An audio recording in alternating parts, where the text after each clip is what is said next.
Hi everyone, it's Ardyth, and I'm here today with a fun Christmas card that uses circle dies and ink blending to create a modern geometric wreath design. I started by cutting some masking paper with 2 large circle dies.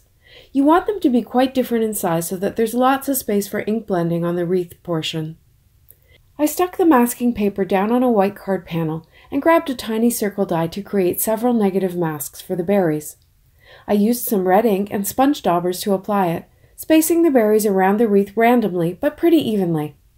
I lifted and placed the mask for every berry and made sure some were over the edges of the exposed wreath area for some added interest. Next, I counted all those berries and I cut that number of tiny masks and placed them over each berry. This part was a little tedious, but I wanted my berries to stay red even after I added the green inks. Mixing green and red generally ends up with a muddy brown, and I just don't think that would be very festive. Next, I created another mask with slightly larger circle dies, and I got out 4 different shades of green ink.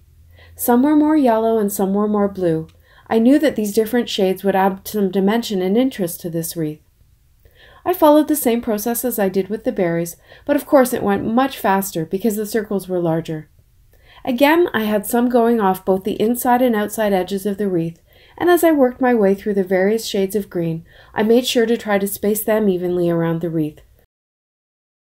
If you have circle stamps, you could get a similar look by using those instead of ink blending. Next, I grabbed a light yellow-green, and I filled in any tiny spots that hadn't been covered by ink already. There weren't many, but I didn't want any white spots on the wreath. My next step was to use a pale gray ink and add blending all around the inside and outside edges of the wreath. Doing this gives a bit of a shadow and makes the wreath look like it's 3D and rounded.